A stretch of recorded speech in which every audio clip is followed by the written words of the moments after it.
Test 1, 2.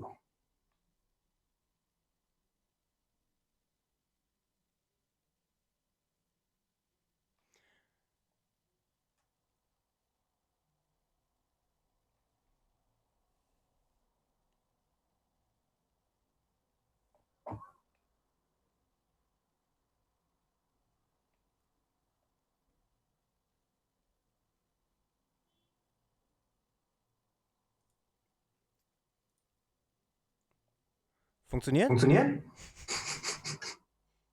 Ja, du bist live auf Twitch. Check mal kurz. Check mal kurz den Sound, bitte. Kannst du mich hören? Ich? Ja. Ja. Ja, übers Headset. Nein. Ich bin ja schon live jetzt hier. To everybody, tuning in on this. This is a small sound check. We're going to start in 5 minutes. Check 1, 2. Jakob, muss mir nur sagen, ob du es hörst.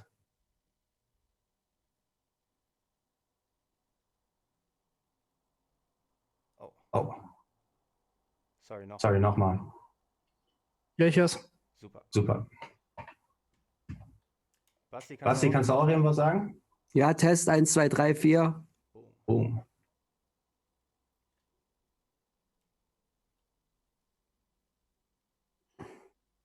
Und durch? Ich hatte Jakob ist die ganze Zeit gemutet hier. Jakob kommt durch? Ja, es kommt durch. Ich schreibe. Super. Alright, sorry guys. That had to happen. Also du gehst dann auf Insta live, ne? Genau. Und dann komme ich dazu. Ich muss ja dann reinkommen und quasi einen Request. So ist es. Ja. Exakt. Bombe. Okay, dann gehe ich jetzt auf Insta. So. Check.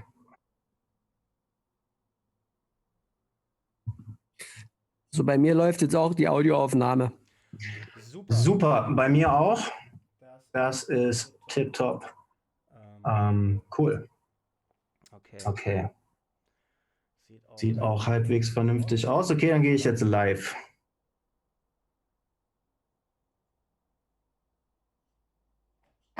Moment.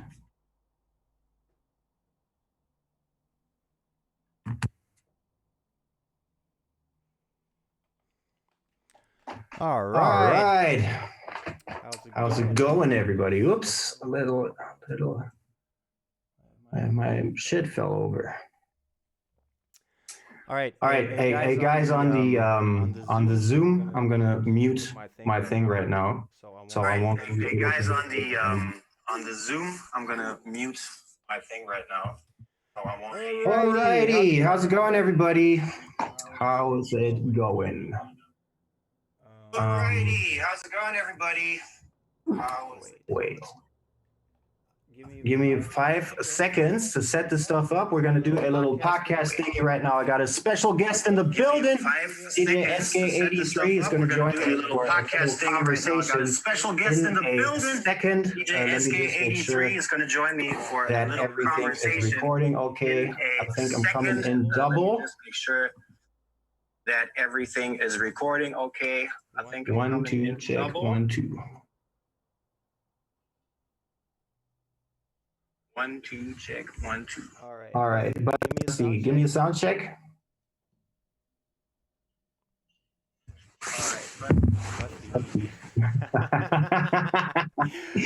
Give me a second. Yeah, sure. I can hear that. That's fine. All right. Okay. Yeah, sure. I can hear that. That's fine. All right. Now this will work. Okay, that's cool. So I'm gonna mute you on this again, and now we just gotta do the Instagram thingy. So if you can request me real quick.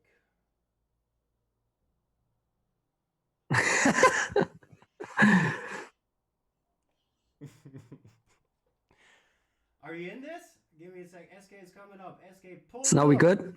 Pull up selector. I'm not getting anything yet. Wait. Go live. ESKEI83. All right.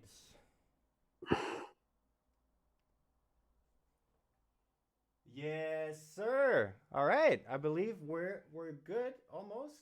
I can't see you. It's still says waiting. Shout out everybody tuning in, by the way. Shout out 312. I see you, my man.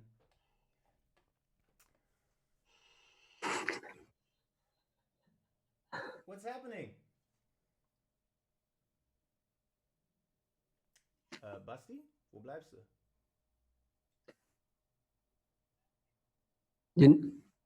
You need to accept my request. It says waiting. Ja, du musst du musst es annehmen. Ja, ja, habe ich. Warte ganz kurz. Ich mach's nochmal. Right. I'm gonna try again. Yeah, I did. It says waiting for ESKEI83.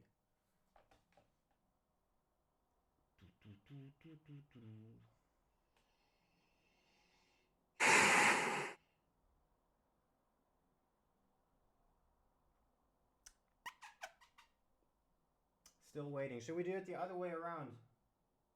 I add you. Fuck. Why? I don't know if it's not working.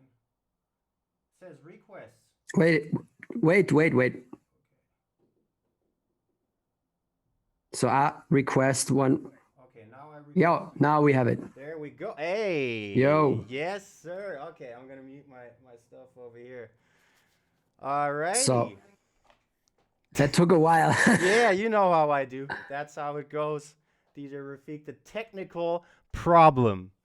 That's what it is. All right, ladies and gentlemen, welcome everybody. Hope everybody's safe and sound at home, not going anywhere, staying safe and all that good stuff. My name is RAFIK, and this is a new experimental format where I want to chat it up for 1 hour with my DJ buddies. And today I got a special guest in the building. I can't see him anymore though. It's reconnecting. There we go. He is a freestyle world champion. He is one of the biggest and best festival and club DJs that I know. A true machine on the wheels of steel. His name is ESKEI83, hailing straight out of Dresden. Burr, burr, burr. Where the fuck did he go? Oh, yeah. All right. Trophies. In the building. Someone is saying, Yep, I'm here. Internet is kind of messed up. Okay, cool. So everybody watching on Instagram, we got a little bit of lag, but this is all also on Facebook, Twitch, YouTube, and all that stuff in better quality and whatnot. So... Alrighty. This is a little bit of a new situation for me, man. First time I'm interviewing anyone. I hope you're going to be able to cut me some slack. But maybe this is going to be interesting. So before we get going to the meat and potatoes, let's get some basics out of the way. I already introduced you a little bit, but if I left anything out, tell the people, who are you and what do you do? You basically said everything already. I'm a DJ and producer, run a record label with my homies, Drunken Masters, called Crispy Crust Records. In the past, I was also touring the world playing music, but that's over. We don't know for how long. Right, yeah. Which is why we're so doing now this. Now I'm sitting in the studio and talking to my German friends in English so everyone can understand. Nice. Let me check one little thing. Yeah, it's great to have you on here, man. Thanks so much for doing this. So yeah, you mentioned it already. We all know there's a little bit of a situation going on. So ever since that happened, I guess for you it's no different. Most plans have changed for the near future. So what does that mean to you? How do you adapt? What does your everyday life look like now as it compares to usually? My everyday life at home has not really changed, to be honest. Like what really has changed is that I have no gigs to play.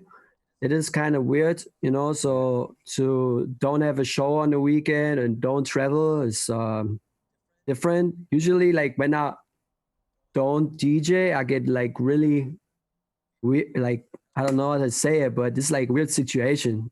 it's like a drug. I need it to be on stage and play because you get like the adrenaline when you're on stage and you feel so good. And when you don't have this shit, like it's totally weird. That's why I'm doing so often live stream, because you get the feedback from the crowd.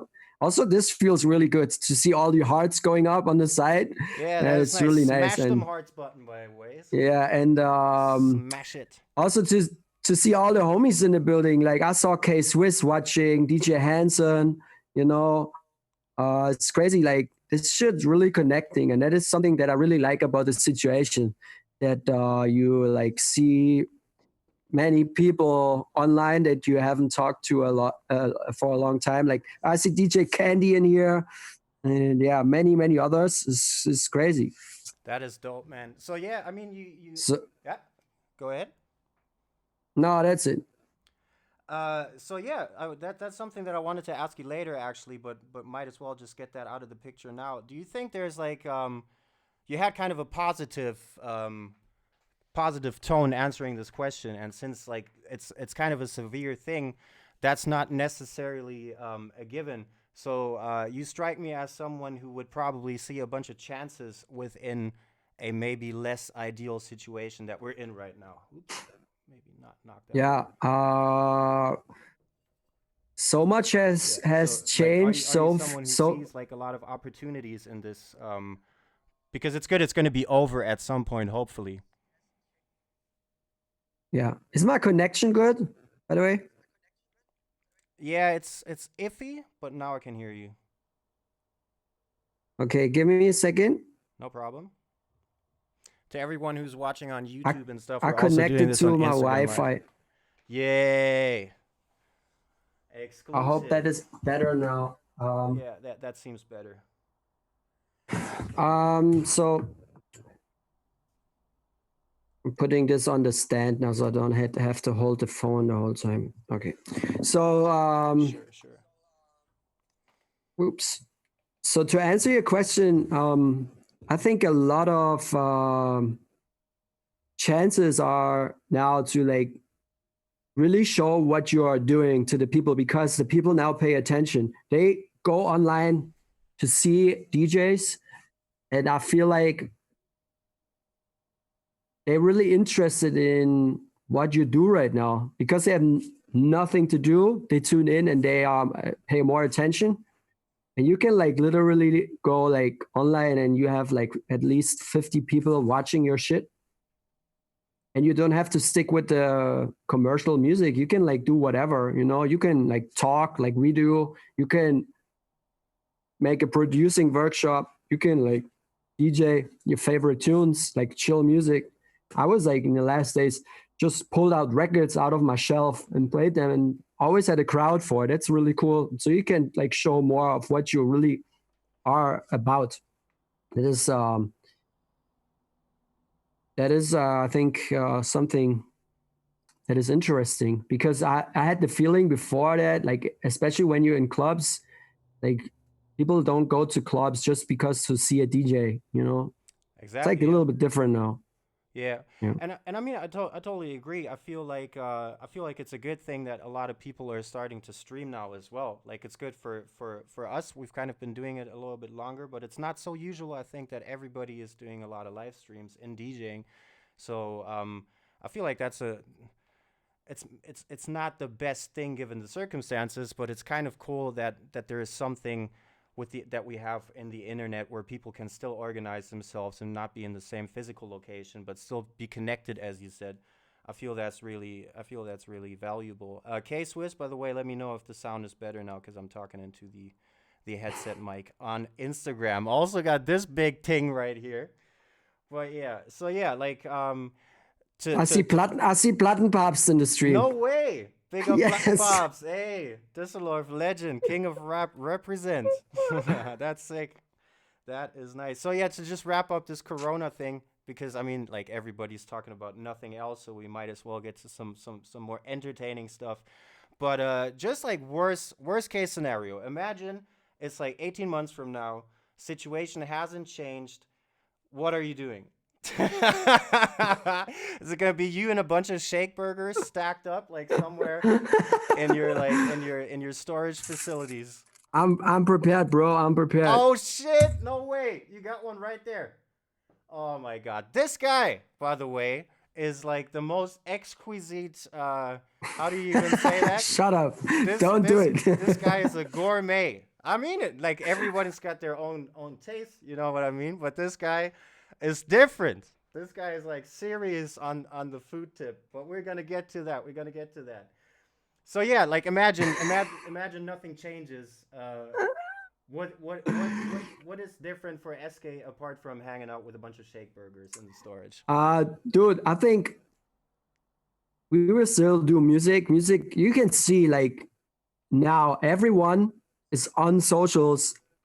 Yep. And want to see DJs play, want to see like how people produce. Maybe it's just in my bubble, but I think also like a lot of other people, they want to see how DJs play. They want to see musicians do their thing, and how beats are being made. So I think music is something really important for a lot of people. So it will always be someone who is paying for that. And maybe we have to find other outlets to sell this to the people. But even if we don't get paid by the people that listen no more, we will get paid by companies. Yep. Like during the last week, I got an offer through my booking agent from a advertising agency. And they want me to make music for them so they can promote their product. Sick. I'm not sure if this will happen, but I did this before, like 2 years ago for a liquor brand. And the Jägermeister thing. I didn't want to tell the name because you don't want to get pulled over. You told it. It's your account. I'm gonna bleep that later. No, and it's this is also an income you can generate, but you have to work your ass off to get an audience. Do you feel you already need to have a little bit of relevance for that, or is that something that an up and coming artist can also maybe if you from? Maybe if you have some good ideas, I don't know. I think what will become more and more important is our own original music, because you can post your own music on your YouTube and make money with it. Like I think 1,000 views on YouTube is like $1 to $2 USD. Mm-hmm. So if you like make a video that it's like viewed 1 million times, even 100,000 times, you make one of this every week, you can make an income out of it, right? Mm-hmm.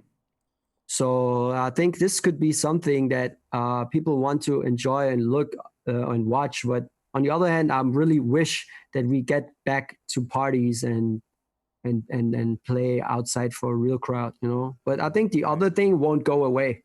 It will stay because people are now used to it. And, we also could all see it that not so many people go out no more for regular club gigs, because they can go like for the last like 20 years, there was always a club open in every city, and it was nothing special no more. And the special events were always the big festivals. So I think like everyone going out wanted to have the biggest event ever. So it's worth it for them to go out. That's why like many smaller clubs, the numbers went down.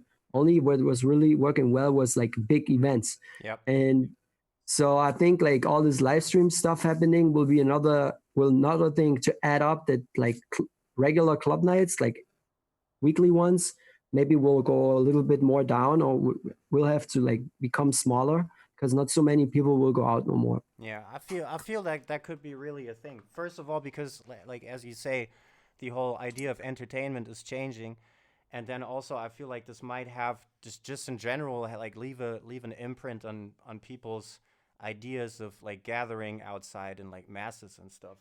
So yeah, it's like it's a tricky time for sure, but I see you're also not like you're seeing the positive aspects of it, you're seeing the chances of it, and you're like it's important, I feel like, for people out there to not get too scared, so that they know there's always going to be like a base for music and people consuming music and stuff like that. So yeah, it's like it's good to know, because there's so much panic outside. I feel like it's kind of good to bring up these little things like that. Anyways, let's get to some more stuff that I specifically kind of want to know. To be honest, I've known you for like a little while right now, but there's a couple of things that we haven't managed to get into. Some stuff that I want to know. Oh, he's leaving. He's out of here. Ladies and gentlemen, SK has left the premises. Hey, you got a clue in your hand, by the way. So like we both met when we were like already down like the DJ rabbit hole quite a bit, but I did not know you when you started out DJing, and so there's quite a couple of interesting things that I don't know. So this category, ladies and gentlemen, is called Guilty as Charged. And the first question that I want to ask you is, what were your DJ names before you became ESKEI83? Bro, I have this name since the very beginning. I never changed it. Are you serious? Of course. That's always been your name. I'm so disappointed. I tried to change it a couple of times, but I thought it's like fucking stupid. Because my family name is König, means king in English. So I was like, maybe I should go with something with king, but I felt like, nah, you can't do it. I'm not the best, so Humble. Why should I do this? Yeah. And then now I can totally do it, but you know, like I'm just making fun. Like also wanted to change to other names because like so hard to pronounce for a lot of people. Like they fuck it up like all the time. Like today I watched a video of Laid Back Luke. He mentioned me in his vlog, and I was like, "Oh yes!" And then he messed up my name, like spelled it totally wrong. Oh, he spelled it wrong. Okay. Yeah, he said like ESKEI83, some shit like that. It's like it's like. Anyways, also I have a shout out by Swiss Beats, and he says it wrong, stuff like that, and Trey songs. You know, like shit happens. So I was thinking about like changing the name. Also, like the number as the 83. Is the year I'm born, and I'm not sure if it's so smart. If I'm like in fucking 18 years, like you said, or 18 months, like people will always know how old I am. Sometimes I have to play for people that are like half my age. You know, well, so it's kind of weird, but the good thing is I still look young, not as young as you. But thank you, sir. People do think we're brothers more often than not, by the way. Yeah. But yeah, you do look young. I was also gonna say like 50 is the new 40, 40 is the new 30, that sort of thing. So I guess you're good. You're good on that front. Yeah. It's better to leave your age or like your birth year in your name than your actual name. It's like sometimes I wonder like if like you know like your initials and stuff that's kind of still under the radar. If you're not like sometimes I wonder if like James Blake's real name is like James Blake, and then you can just like look him up on the yellow pages or some shit. Just find him. Like I called Jean Putz when I was like 15 years old. You remember that guy? Jean Putz? Jean Putz, like the TV dude. He was like on in the phone book, so it's just like, yeah, man, I'm calling that guy. My man, that's kind of crazy. What was your pre-or DJ names? I had a couple, and like one was pretty much worse than the next one. So I think when I started, my first DJ name was DJ Bo. Like Bo. Like a boat, like Bo. Po. Like yeah, like Bo. Or like a bow, like B-O. But then of course there's like you guys who are not from Germany don't know this, but there's kind of legendary guy called Das Bo. Shout out Das Bo, by the way. Oh, Das Bo. Das Bo. No? So, yeah, that was kind of off the table. Then there was like this comic figure called Deathlock. And I don't know, he looked kind of gangster. So I figured like, all right, I'm DJ Deathlock. And then that was kind of a stupid name, even for like a 15-year-old. And then I went by Junior for like a couple of years. And then I did like. But did you win all your titles with RAFIK? Yes, and RAFIK is like a weird name. I don't know. Do you like your DJ name? Are you like you wake up in the morning and you go like, that's a dope name, or are you like DJ Snake, where you're more like, dude, that is a fucking stupid name. Sorry, I cursed. Because Kajuda. I don't know. Like SK, I think it sounds cool, but it's so hard to read. And how I got the name. It's like I wanted to do something with my initial letters, Sebastian König, SK. And then I had these hoodie from a skateboard company or some shit like that, hip hop company. It's called AMK. It was EAM.KEI, AMK. And I was like, oh, cool. I go with SK. Perfect. And then I was signing up to a forum because there was no MySpace or stuff like that. Yep. It was like a hip hop internet forum. It's called Web Beats, like not rap, Web Beats, like Web Beats. I remember that. Yeah. With a ghetto set. And I was signing up DJ SK, and it was already taken. So I'm like, fuck, 83, whatever. Because at the time when I was signing up, like all the German rappers started like to put numbers behind their rapper name. Like absolute beginner rapper Eisfeld, he had Eisfeld 65 because of Eiffel 65 at that time. Okay. And Daniel had, I think, Daniel 77 or some shit like that. So I was like, oh, fuck, I can go with a number. It's cool. So I put ESKEI83 because, yeah. And then as soon as I started talking to English spoken people, they spelled it wrong. I was like, what did I do? Hey, it's weird. I wouldn't think that SK is like, these two letters is so hard to pronounce. But even Siri kind of messes that up too. When I call you, she goes like, ESKEI. ESKEI. So it sounds almost like Sergey. Sergey, yeah, that's my new name. That's DJ Warm name, huh? gave me that. Sergey, yeah. That's a dope one. He was like, you look like a Sergey. That's what he said. You look like a Sergey. You kind of do like a little bit look like a Sergey. Could yeah. be happen. I wonder. You look very much like DJ Mamania, by the way, from Lithuania. You guys could also be brothers, by the way. But yeah, so if you didn't have like a name that was kind of embarrassing, like what's your in words as like vivid as you can make it, what's like your most guilty conscience clothing style behind the wheels of steel? Like I'm kind of picturing, tell me if I'm onto something here. I'm kind of picturing you with like, let's say around like 2004, and I see you standing there with like a do-rag and like the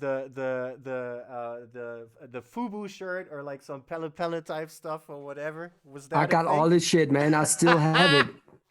I have Rockaware jeans jacket with matching pants, Rockaware hat, bomber jacket, all matched up. Damn. I got the NYC shit, Illmatic baggy pants. Wow. I have Echo Unlimited stuff, like all the stuff. I never was a big fan of FUBU.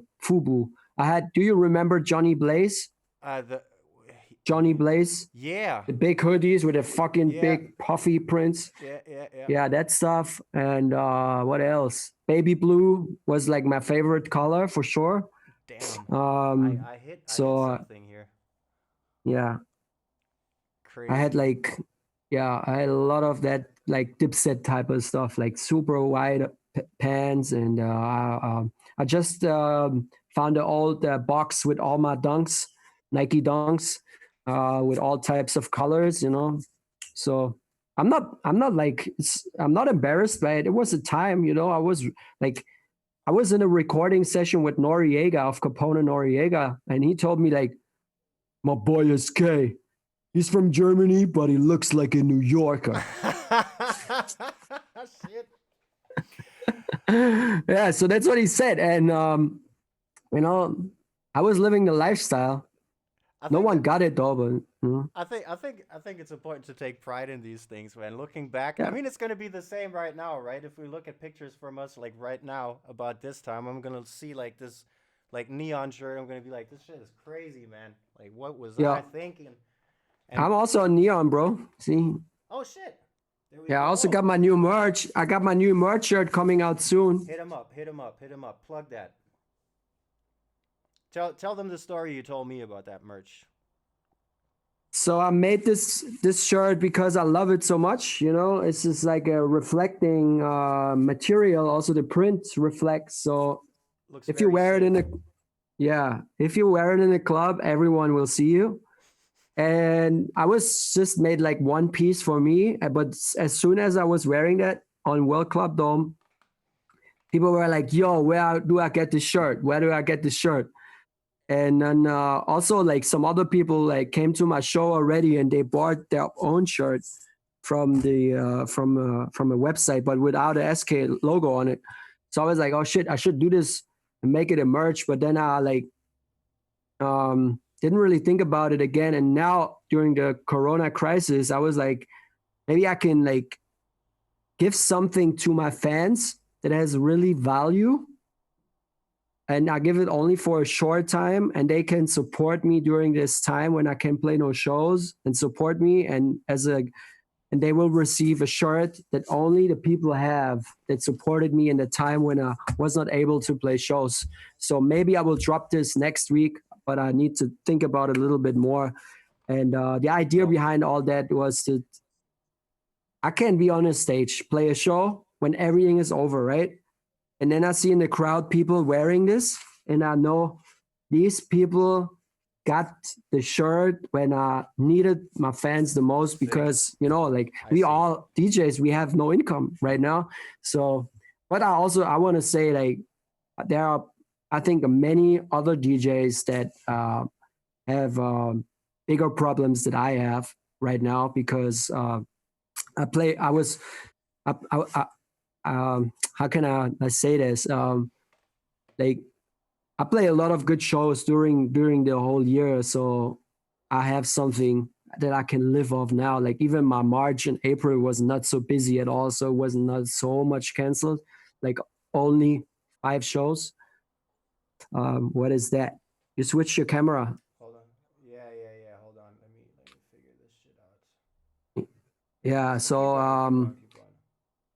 Keep going. DJET, what's up, bro? I see you in the comments.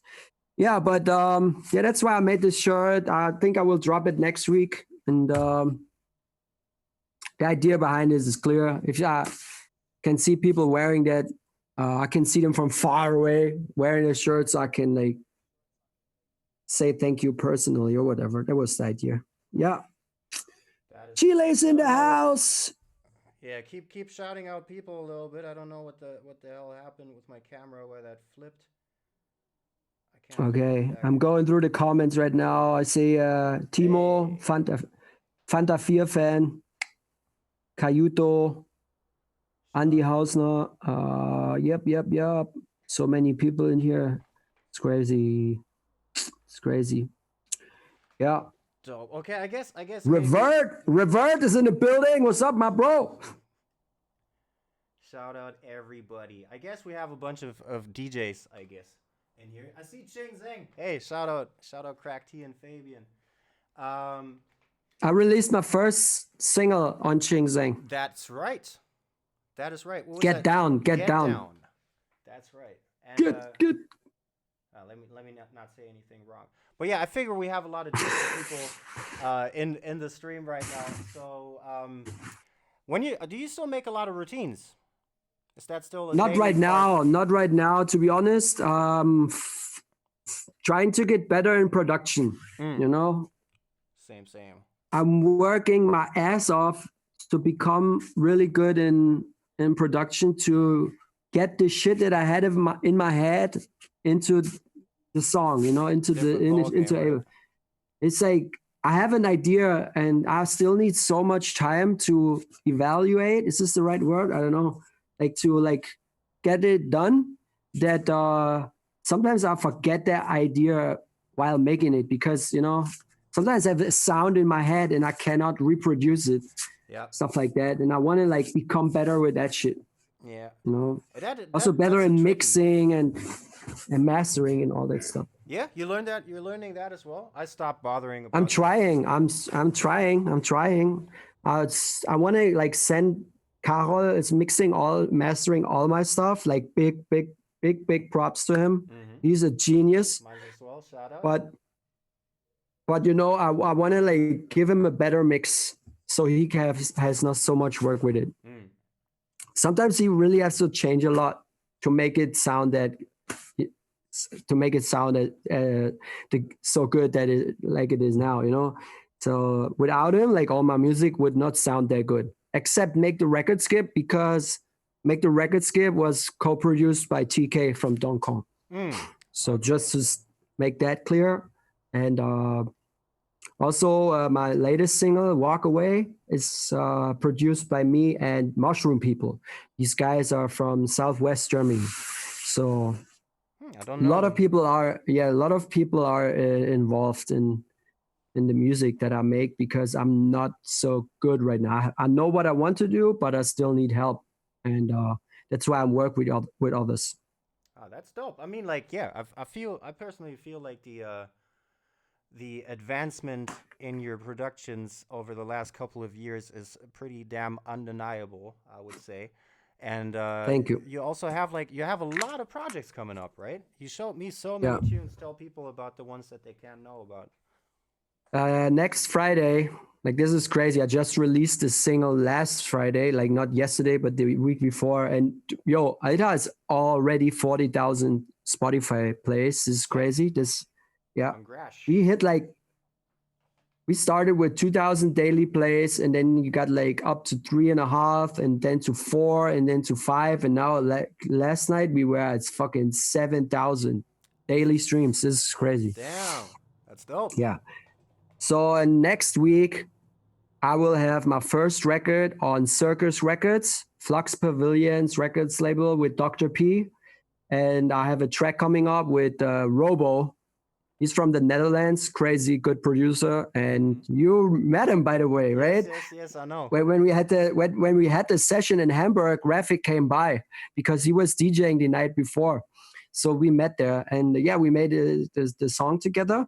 And it's coming out on Friday on Circus Records. Dope.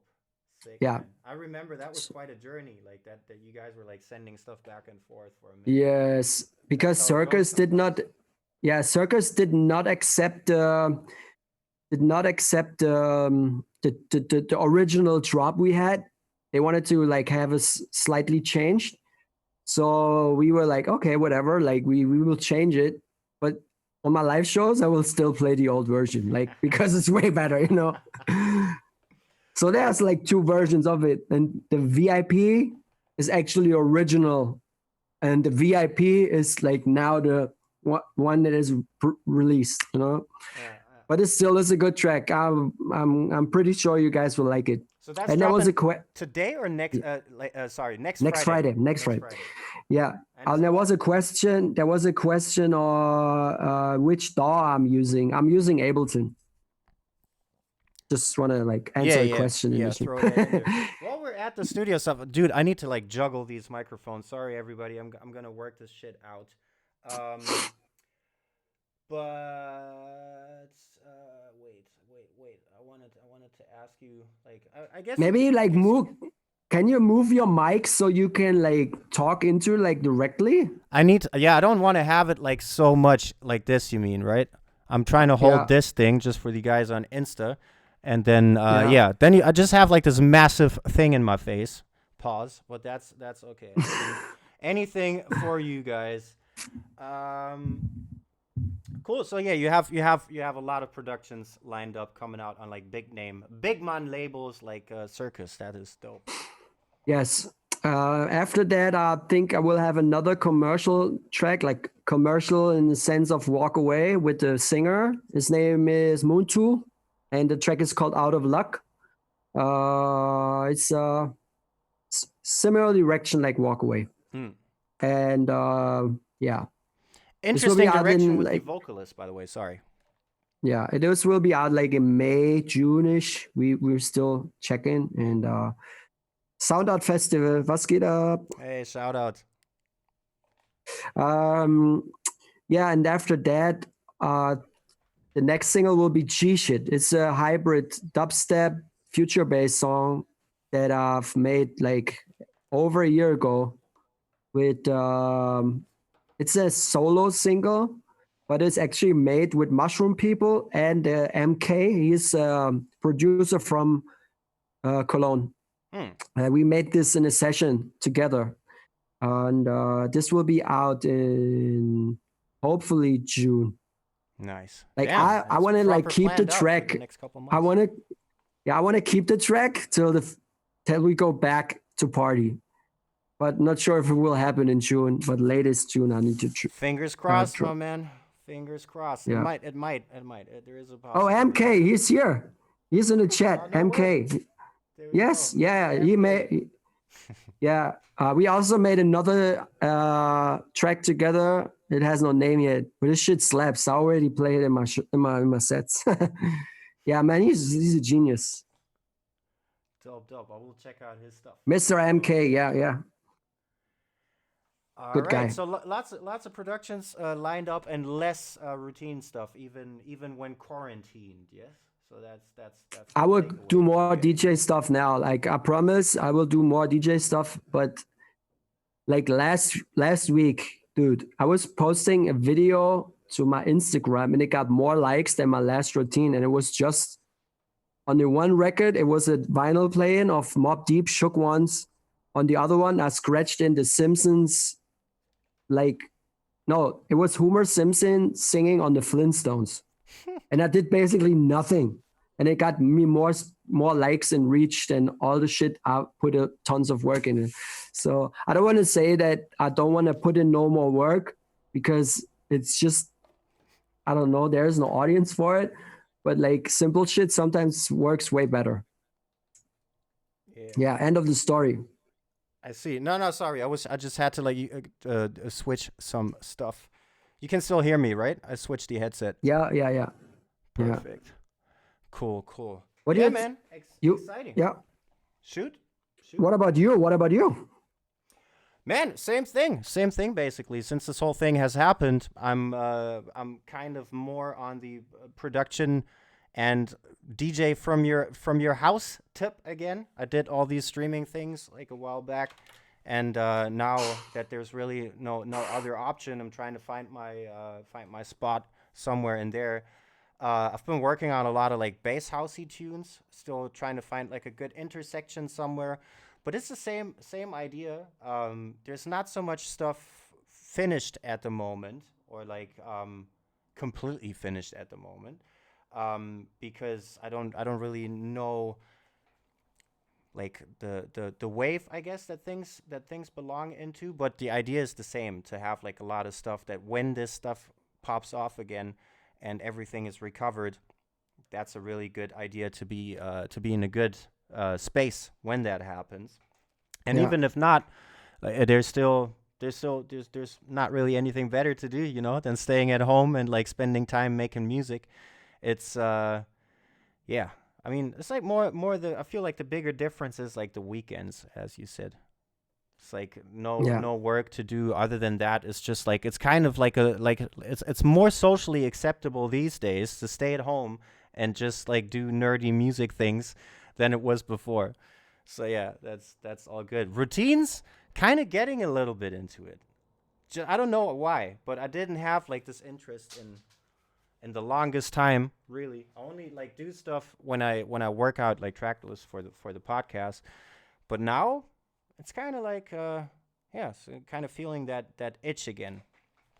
Well, yeah, like speaking about routines, that whole thing is like, it's only for DJ sets these days for you as well, right? Or is that different? Do you have any like ambitions video wise, or like? If I will work on a routine, it will be something that I can play live. Because don't makes no sense if I can't like play it on my shows, like that's why I'm always like, I had no track that really inspired me that much that I would say, yo, I need to do a routine with it. Like the last routine I made was Boys Noise Overthrow. It's just, I can break it down like this. And it's perfect because it is like 100 BPM. It has a like dope vocal sample to cut up. Like the drop is massive. You can like do, like, even if it is so loud and so heavy, you can still scratch on top of it, And there's so much like shit in it where you can do something with it, and you can play it live, and even if no one understands what you are doing, they still can like It sounds rage like to it, music. you know? Yeah. Yeah, that is. And if I don't find a track like that, you know, like I'd feel no like point in it making it. And like all my new tracks, like What You Are and Walk Away, and they are not made to make a routine with it. I don't feel like make a routine with my own shit, because I made them to play them, you know, Dude. And I'm gonna have to grill you a little bit on this one, because I do think this is actually like a real DJ's disease. It's kind of like, oh yeah, I got this one producer's tune. I'm gonna play that for like 30 seconds, then mix in this other drop real quick, you know? And then it's like, but if I play my own shit, I'm gonna play it like start to finish, because that's the way it is, and it's great. you feel the same? Like, it's kind of weird to like change the stuff that you spent like, I don't know how many hours like working out. So it's just like, no, this is perfect, man. No one is changing this. And then you get upset if someone cuts it out or something. Yeah. Did you ever know that I got in a fight because someone cut my last record that I was playing in a club? You're Dude, kidding. I was playing. I was in a club. I don't tell any names. It was in the United States. That's all I say. But I was done with my set, and it was already a tough night because it was not so crowded. But I kept Rave, my song, for the very, very end, and I was playing Rave already, and I was talking over the build up, and I was like, "Yo, this is my last song. Thank you very much. I'm out." And then it dropped, and then the other DJ came and stopped the track like right away. I was like, "Dude, what the fuck are you doing? This is my song. Like, let it play." So I started from the top. Yeah, and he was like, "Yeah, but it's just boring song." I was like, "Yeah, but it's my fucking single. It's my last song. You cannot cut it." And he was like, "Yeah, I can. I'm headlining." I was like, "Dude, I just won the fucking world championship of DJing. All right. Let this thing look at him let go. This thing run." And he was like pushing me. And then I don't know who was the first, but like, I'm not sure if I slapped him first or he slapped me first. Oh, you actually went into a physical fight. God damn. Yeah. It was like real, because he was such an asshole. That's amazing. Yeah. So gangster. Even if it was not ESKEI83 like don't cut the last song of a DJ. Like, and if you want to cut it, ask him. Are you done? Can I take over? Cool. But don't do like rude shit like that. Yeah. But I got, you know what? I didn't tell this story to a lot of people yet, but the people that know, they also know the other DJ, and they all said he deserved it. You know? So that's why I don't feel bad, because he's always a dick like that, you know? And he's not a famous DJ. He's a local guy, you know? Hey, this is quite common, actually. It's kind of funny that, like, I don't know how to quite say this, but I feel it's like weird that I had a feeling about this, you know, like this whole like arrogance and DJing thing. It's like a really weird concept to me, and I feel like it's like always on the intersection of like going somewhere. Like, someone is just that little tip before going somewhere, and then turns like super arrogant, or maybe there's like really huge like arrogant people, but I don't know any of them. Do you expect an answer now, or yeah? Because you didn't like yeah, that's it. Like, usually, I don't know. I meet two types of person, and like for me, 80% are so kind and nice, and I really want to hang out with them all the time. But there are like 20% that I don't know why they are like that, but they are not. I think they're not arrogant. I think they intimidated by what DJs like us have reached in their career, or I don't know the English word for it. Reach, erreichen. Yeah. And so they feel like they have to like show, like, for example, I was DJing at a club. It was a good night. I killed it. I played a really good set. And at the DJ after me, he was really not happy with it, because I think he was always the star in the club, and all the guest DJs did not play better than him. But he had, after my set was done, he had like literally no like chance to like do it any better. So he started with a drop. He says, "Look, the world's best DJ, blah, blah, blah, blah, blah, blah. I was like, you know, like, why you do this? And he was also like really like rude with everything and like cutting, like, I don't know, like, I don't want to talk bad, but yeah, it's a weird spot. Very uncommon. that's these other like 20 DJs that like intimidated by what we have accomplished. That's what I wanted to say in our careers, that they cannot like deal with us. And then that's why they are weird. I don't even want to say they are, fuck, man. You know what I mean. I know what you're saying. But yeah, like I feel like sometimes that stuff happens.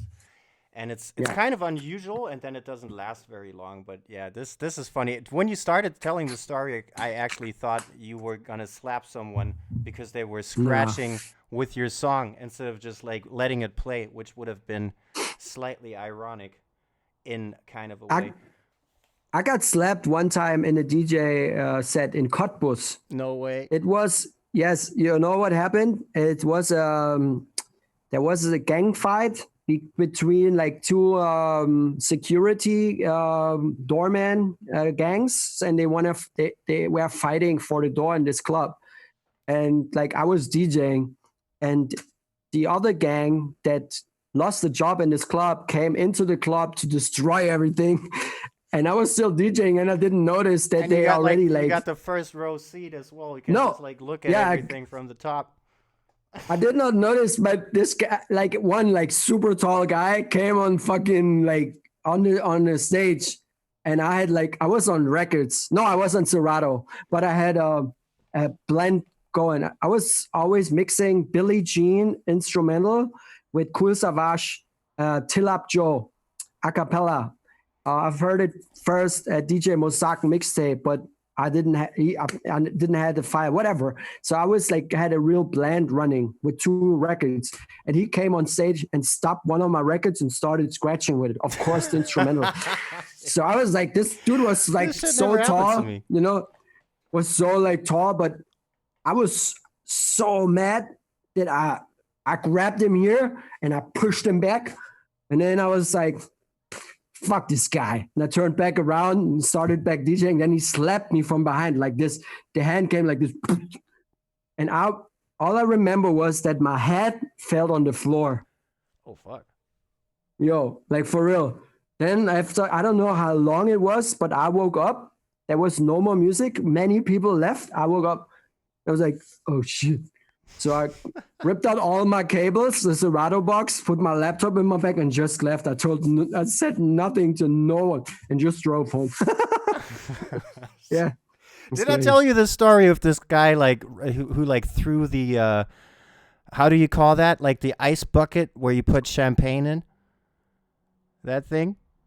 It's yeah, you know, like I was playing what doesn't even matter where, but I was playing at this place where they're only like I guess like 90s rap stuff and whatever, and they were trying to make me play a bass set there, and people were like forming up a half circle with like their arms like this, just looking at me, and I was just thinking like, okay, fuck yeah, I'm just gonna survive for the next hour, you know, call it a day. And then all of a sudden everything is like super wet and cold and stuff, and I'm just looking around kind of like, what the fuck happened? And everybody's looking at me like this, and I was just like, okay, something bad happened. Then I see like this thing. It's like everything is covered in ice and water, and this guy just like took this massive thing and like threw it on stage, and I could feel like the zip go by, just like boom, you know, like that. But I didn't see what it was until it was like on the floor, and then everything went so quick. I just saw like bouncers coming in from the left, from the right. I see this guy in the center of the dance floor, just kind of looking like, fuck, okay, that might have not been the best move, and they just bum rushed him and like took him apart and threw him out, but. Like, I feel like I could have died. You know what I mean? That was like serious danger. Yeah. Yo, we have some discussion going on in here in the chat about language. And as one guy says that our English is really bad or whatever. I don't know. I can't translate it. But just to make it clear why we not speak in German is because we have international crowd here and we don't want to like only talk to our German audience. That's why we speak English. I'm not a natural English speaker, so that's why it's a bit complicated for me, but we try to reach all of our audience. That's why I'm speaking in English. And I don't know why someone needs to put a fucking comment on Don't on, mind that. Don't mind that. Yeah. That doesn't matter. It's just one guy. and, I, for the record, am a somewhat natural English speaker, and I think you're doing amazing. And that's the only opinion that counts right now, by the way. So, and I don't know what the rest of the discussion is all about. Leave it. It doesn't matter. It was just about that. DJ Warm is in here. Yo. Yeah, he wanna like, no, DJ Warm, I don't know what happened in Russia. I forgot all of that shit. No comment on this one. Did anything crazy happen when you're there? The last time I was in Russia, was memorable. Let's just put it that way. I say one thing and that's it. I had to go to the hospital. That's it. Are you like that's serious? Yeah. That place, man. Shout out Russia. Was not my fault. Of course. Yeah. Okay. Oh, RAFIK. Warm said no, RAFIK 2008. He wants to, he's asking you. He's asking me what? What did you do 2008? Oh yeah, man, like that was interesting. I'm going to try to make it short. I was supposed to judge and play a show. I judged. That was all right. I was the only judge. I felt like I'm not going to survive. But people, and I'm just like, you know what? Like people are trying to bribe me and whatever. Like I'm going to die tonight, you know? And then the guy was like, no, man, don't worry about it. And then literally I thought I was going to die because before I was going to go on stage, I just see like these guys in like ski masks like bum rush the place with machine guns and everything. I thought it was like a terrorist attack. Yeah, it was a fucking raid. So it's just like, dude, what the hell is going on? And you know what? This is the best thing. The promoter, he had like this thing where he would just like randomly bust out like Tupac quotes. And I just got used to it. You know, he would just be like, fuck the police, blah, blah, blah, just out of nowhere. So he did that. He was like, fuck the police. And he just started walking off. So it was like, huh? And then I see these guys and it took me a minute. I'm like, this is a raid. And then these two guys got so drunk and forced me to hang out at their apartment until 11 in the morning and drink vodka and eat rice. That's that. That's how you became a fan of rice. Yeah, that's why I'm eating a lot of rice these days. Never go. We have DJ Lazy Boy in here. Oh no, it's Lazy Boy. I thought it's Lazy Boy. The 3-star US Jam. What is Lazy Boy? What is shout out to you, Lazy Boy? Shout out Lazy Boy. Yeah. All right, one thing that I want to know about, like obviously not right now, it's not happening, but when you play shows, you kind of do like the regular or more regular club thing, I guess you could call it. But then you also sometimes go a little bit crazy with, I guess like bigger productions. Maybe you can tell people about that a little bit. Hey, Jasmine, what's up? Jasmine. Hey. What do you mean? Like, our production? Like when I play you mean production? Like bring a light guy and stuff like that? Yeah. I guess it's kind of unusual. Yeah, for the festivals, I've noticed that you need to put on a show. So people come to see a show. They don't want to see like the regular club shit. So you need to really like plan your set to first got a great intro, got a great outro, like end on point, because you don't want to be like have like 2 minutes left or like go over time. That's really bad. You should not do that. And also like the way that lights and effects work on a big stage can add so much to your set. Like you can get away with tracks that they don't know when you put them into the right light and into the, I don't know how to say it, but just if you like put selling them right, selling the experience. Yeah. Like also, I was like, okay, bands, when they play, they can play a song and then they stop and there's silence and people start clapping, right? So I was like, I could do this in a DJ set as well, because it releases all the energy that is there, and then you can start from the top. So you can like program your set totally different. In a club would be super weird, you know, like you play for people that are standing at the bar, talking to each other, having a drink, dancing. Some of them watch us. So that's why club set for me is like very different to a festival set. I rather play festival sets. I like festival sets way more. That's also like most of my sets that I play now are more like concert type of stuff. Because I have the feeling they book me because of that. So sometimes I haven't played a club show in a long time. I kind of like, shit, what am I gonna do now? Also, I had the situation that people come to a club show and expect me to play a festival set because they have seen me on a festival stage. And then they are like mad because I don't go in so hard and play like all the crazy dubstep shit. Yeah, because in the club, isn't a hip hop club or hip hop crowd, you cannot do it, you know? So I'm still like, sometimes don't know what to do when I play a club. On the festival stage, I always know what I'm doing because I have my set and I play it. And if it's not working as expected, I can switch it up a little bit, but I still know I have my intro, I have my outro, and in between I can do whatever. But, you know, I have a plan, and in club, it don't work like that, you know? Yo, Dangerous is in the house. Dangerous, what up, man? What up? See that guy? Yeah, I think it's kind of weird to like switch between like club and festivals like after a while, because if I feel like if I'm used to like festival thingies, then I'm kind of overwhelmed by having to react to things so much more than at a festival. And at a festival, I get kind of like blindsided if I didn't really think that I needed to prepare everything. How's that like for you? Like, so do you sometimes stand there and just be like, dude, I need to just like figure this out? You can't be like on a festival stage typing in stuff into your search bar and whatnot. Right. Yeah. I feel the same way. But on the other side, like, you remember when we were playing at Finn's festival, Aduka? Yeah. Like, I have like had nothing prepared because I didn't know how. True. Because there were like when I started, there was no one in front of the stage, and then they came all from the other stage. That's because I just finished, by the way. Yeah, that was a bad joke.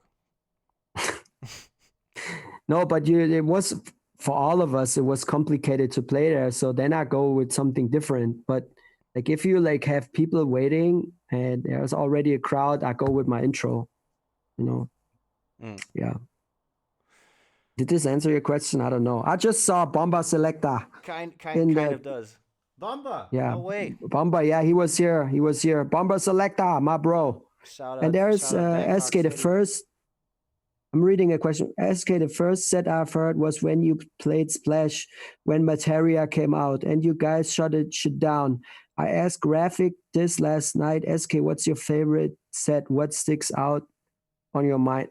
My favorite set that I have played is I think Sonne, Mond und Sterne Festival last year, 2019, on my YouTube. And also Aduka, but I have no like recording of it. But these both were super fun. He asked me the same yesterday, and he was, but I think he was referring to like other DJ sets. So I told him like my favorite is like Hudson Mohawk 2010. Boom.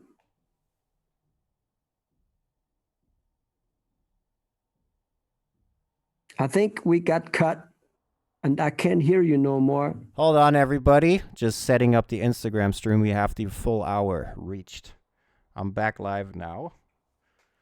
Let me just wait for people to come back in. And shoot him a message.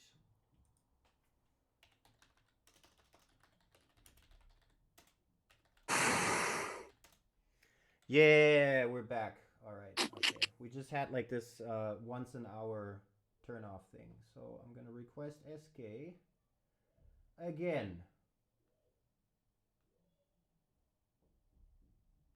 Oh, here, I'm back, bitch. Did he bounce? There he is. All right. Waiting for SK. Yeah. All right. What is this? Ah. Alrighty. We had the hour full. I need to pay attention that I don't steal too much of your time anyways. Yeah. But yeah, No, like no, your man, favorite. good talking to you. Good My to talk to you. favorite Thanks for doing this, man. Yeah, your favorite DJ set that you listen to. I hate listening to DJ sets Okay. Fuck all because other they are so DJs. much better. They are all so much better than I am. That's why I don't listen to DJ sets. No, when I listen to sets, to be honest, it's like I listen to EDM DJs just to figure out how they program it and what do they say on the mic and stuff like that, like Skrillex and Alice in Wonderland. This was the last set I was watching, the 361, and you know, like Snake set. So because there's not a lot of sets of my favorite DJs out there. Like I would love to see a club set by Craze, like a club set that he plays for a mainstream audience, where he has like 70% people that don't know who he is and don't give a fuck what he is doing, and 30% fans. What will he do? Because I have this situation so often that I get into a club and the fans coming out to see the shit that they know from YouTube. And then there are 70% people that just went to the club because it's the only place open. Yeah. You know, and you'll be like, fuck. If I do the shit that I want to do, like the people will leave and they will never book me again. That's a set I would love to see, you know? Yeah. Like a club set. You know, but beside that, like I really enjoy listening to all my 3-style homies. Like JS Venosa, the set he played before the Russian national finals in Moscow, this shit was crazy. He played a house, hip hop, everything, Afro beats, you know, it was like fucking amazing. Puffy is one of my favorite DJs. Like all these past champs, Damian Nito, they kill it. Like, and you know what's crazy? That after they won, they get even better because now they have so like much self-esteem, or they are so confident with what they're doing that their sets are so good, you know, and they play so many like music that you don't expect. I always feel weird because for me, I think I always I play the same shit over and over again, you know. Yo, Dance, what up? Want to know your most embarrassing moment while DJing? Hey, actually, hold on. I need to interject because I actually have that question, and I highlighted this on my computer because I was like, I'm not going to leave this. I want to know the most traumatizing experience that you had on stage, probably during like your younger years. Shout out, Dance. So it was not embarrassing. It was, but like we were talking earlier about I really don't want to like tell you this shit, or I don't want to talk about whatever it no you more, can say. You don't have to like, of because course. I'm gonna tell you now. But you know what happened? So we were in Russia in 2018 for the national finals, and before that, I went to like we flew from in what it's all happened within 10 days, right? So we flew from Germany to South Africa to leave the next day to Jordan to play in Beirut, to stay there one day, then fly back to Germany, play one show, fly to Russia, Nizhny Novgorod to play another show and celebrate a birthday, and then come to Moscow with zero sleep and no food to go to a photo shooting, to arrive back at the hotel, to have not time to eat something and go straight to the venue to judge the battle. And then we started drinking white wine and I think like 2 where or this is 3 going. shots of vodka. And then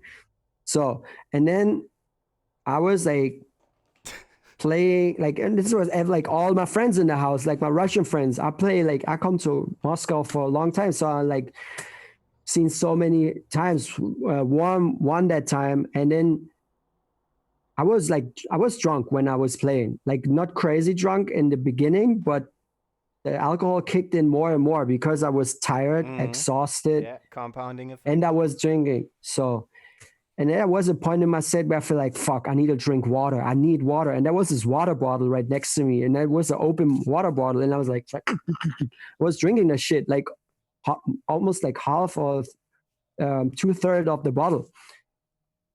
And it tasted like water. So for me, nothing was wrong. But then like 10 minutes later, I felt so bad, like so bad. I had to sit down. And I just called Benjamin DJing, my photograph. And so he says, yo, we need to leave. I don't feel good. And after I hang up the phone, I fell on the floor and I was dead. Fuck? Yeah. And then they had to like take me. Like I couldn't move no more. I was seeing everything around me, but I couldn't move no more. And they had me like to bring me backstage and where I threw up. That's fucking horrifying. That was embarrassing. That was the most embarrassing moment of my career. And this has many factors. That's not embarrassing, man. That's just this is pretty messed up. Yeah. So there was like till today, I don't know what happened. Maybe it was because of all the shit I've done before. Yeah. And my body was like maxed out, like no more. This is it. And then alcohol, or I had something in the bottle that I didn't know that what was in. So like the Russian people said that they put something in your drink. I don't know. Like they couldn't find anything because they brought me to the hospital. Dov, I have some little bit of meth with your water. Yeah. So, and Jesus they gave Christ. me so that was the most embarrassing thing because I was like there to play a set, headlining, you know, the after party together with Headspin and who else was there? Tactics. And I did my thing, but after that, man, I was like, had to go to the hospital, and they, you know, in Russia, they don't speak English. So the Red Bull guys had to take care of me. Then my work visa was over because I couldn't leave it that day. I had to stay a day longer because they put an infusion into my arm, but not into the vein. So my arm was like fucking what the fuck? Full of water. So I had to stay a day longer, and then I came on the Monday I had to go to Munich to judge Red Bull 3 style in Munich. And since then, since that moment, I stopped drinking, like for real. You never told me that full story. I did pick up that. I don't like it because I don't know who it was, but after the final, some DJ made a recap video of his set and put some like hospital scenes. Oh wow! In it, so I don't know if it was like referred to what happened to me or not, but you know, I don't know. It was not cool. I don't know if it was because of what we have done before or if there was something in the bottle. I don't know. But it was the thing that I'm most embarrassed of because I like, you know, like if you threw up in the backstage and make a lot of people like to take care of you, that's not something that I want. See what you mean. Okay, I thought you just had to go to the hospital. I wasn't like imagining. No, they had to sit beside me. That is horrible, man. That's not embarrassing, dude. That's just like something that happens, and then people were mad chill to like be there for you and help you out. Yeah. Well, dude, I was kind of wishing for like a light-spirited, like happy story that makes us all giggle. But shit, man, that was pretty dark. God damn, I'm so happy you're all right, man. Speaking of like poisoning yourself when you're on the road, how do you adapt to food when you're traveling? Because we all know what kind of a gourmet type person DJ ESKEI83 is. And this is something that I want to make clear. Like a lot of people always think all I eat is McDonald's, but that is false. That is not true. Tell him, preach, SK83. Tell him about I eat your McDonald's. I eat McDonald's from time to time. Usually not when I'm at home. I don't eat it at all. Like I don't even like come close to one of these restaurants. But when I'm on tour and I'm traveling from city to city and in different countries, I go to McDonald's because I know what I get. It's it's the Bullshit. same shit. Like it's the same.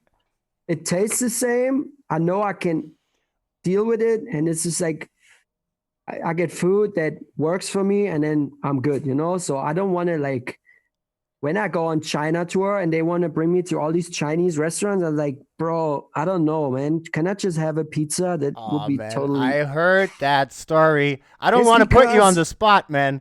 But like, It's cool, but you know, like I don't want to like mess up my stuff, and also big thing, I don't want to be rude and don't eat stuff, because if I see stuff and it don't look like that it would taste good, I don't taste it. yeah, So I won't try it, and I don't want to be rude, because I know how it feels when a lot of people put a lot of effort to like bring you to the best spot and to get a table and pay a lot of money, and then they like, you know how it is in Asia, they put the table full of stuff, and you have to try this and this and this, and dude, give me a pizza with tomato and cheese. Done. That's enough for me, because you know that's crazy. So and- like, yeah, shoot. and you know, like McDonald's is like my option when I have like no other chance. I was like, yeah, fuck it, go make McDonald's, because it's easy, you know. But at home, I have this cooking machine, Thermomix, and I like do a lot of fresh food. I have for my kids, for me, and cook. Like I don't like eat no fast food at all. I do eat a lot of pasta and pizza and stuff like that, you know. But I don't eat like chicken. I don't eat chicken nuggets or burgers or stuff like that at home. I don't do it. Not at home. Actually, I eat. Got you. No, but when I'm on tour, I do it because I know what I get, and I don't need to like think a lot. I was like, oh, good, fuck, Big Mac, whatever. Take this, you know. Shit, man. So And like, all this like today I went to McDonald's because I woke up like at like 7:30, then went to the studio to prepare my live stream later on, and then I was here. Then we tried to figure out this shit, and then I was preparing my set, etc. And then my kids, they wanted to go out for a little walk, so we went outside, and then I had to come back, and only chance to grab some to eat real quick was like to stop by McDonald's. That's why I got me this and a Big Mac. yeah, I was gonna bring that up, man. It's Yeah. like, yeah, you never do that except if you're Because doing like of- weird podcasts. Then maybe, Yeah. maybe because of time, you have to get like one of these. But you cheap see, I ones. didn't even touch it yet because I was like, fuck, I don't even want that shit. But I want to have some food because I will be here like another 3-4 hours. And yeah, my phone battery is almost dead, by the way. Yeah. And I have- we got to wrap this up pretty soon too. I Yeah. was just gonna ask you, like, I guess like these foodie questions, we can put them out of the question. The only one remaining is why do you not like my food? I really want to know that, man. To everyone watching, like, it's been kind of hilarious. I've been trying to like show off my gourmet cuisine skills, and this guy is always just like, nah. So yeah, like, Because you put like, first of all, I'm not a big fan of Asian food. And you put like these bowls together with Yes. rice and so many like yes, veggies that are not very European. I say like that. You know, sir. like dude, I'll um, never forget that. I was like, dude, I made you some food. And you're just like, ugh. like these sprouts, and what did you put in? Like I don't fucking know. Like I don't know the English words for it, but Sprouts. you know, like coriander and all these shit. I'm like, fuck, I hate that stuff. Oh god, man, that was fucking terrible. So yeah, that one, like Rafik's Thai. That's actually written down here. Rafik's Thai bowl or stanky ass cheeseburger. So you're telling me you're going with the cheeseburger, yes? All right, yeah.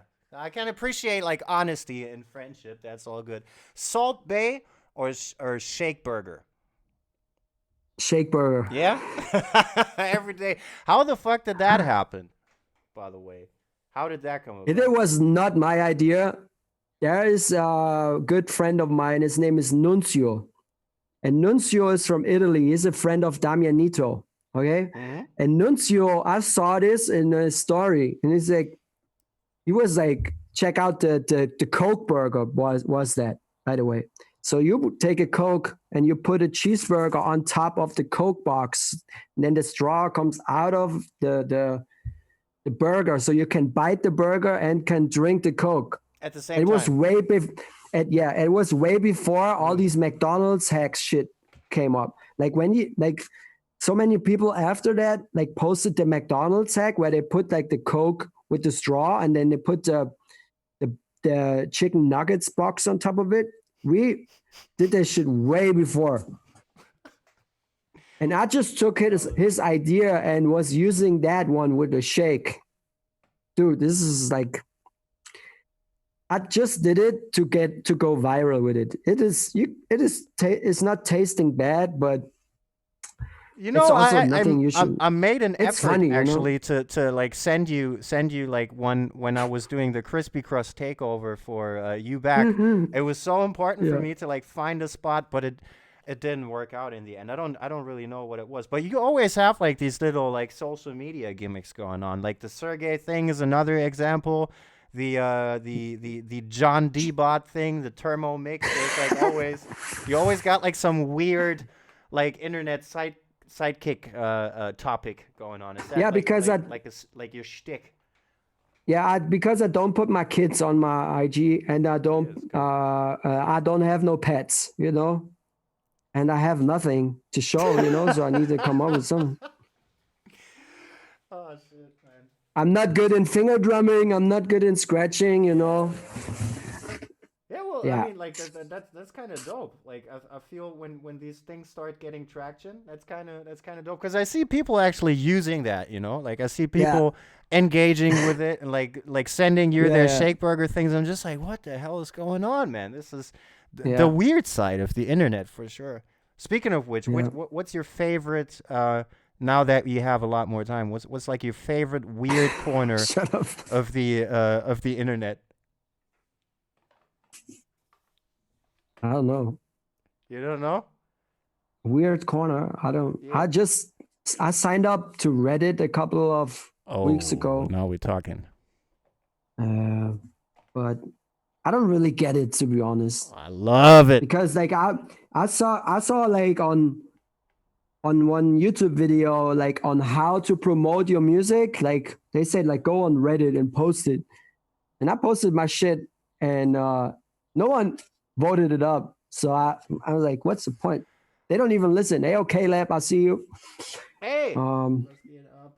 Get up. Yeah, my Reddit name is ESKEI83. Surprise, motherfuckers.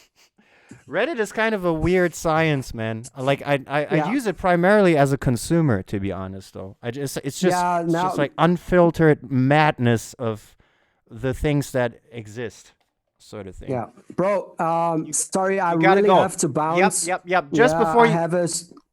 Yeah. Yep. Just take like the last 2 minutes and plug your shit. Plug your live stream. Do all of that stuff because ESKEI is going live in 40 minutes. Yeah.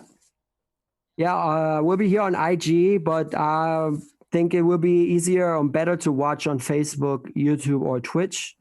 The link is in my story, not in my bio. It's in my story, and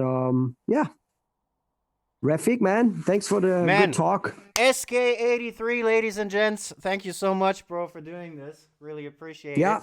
Thanks for taking the risk. ESKEI kind of put himself into my technical hall of or dungeon today. He was at my mercy. I'm glad we managed to get this done. All right, man. I'll be all over your live stream. Thanks so much for doing this, man. And all the best. Dude, I hope this all the shit best works to you. out. I hope so too. I hope this shit works out. The stream Jeez, or the situation? Anyways, man, do your thing. Don't the stream, because I'm streaming with OBS for the first time. You know. Okay. I'm praying for you. Good luck, my man. Thanks so much. And take care. Peace. Bye. Hold on, I'm gonna turn off the live stream for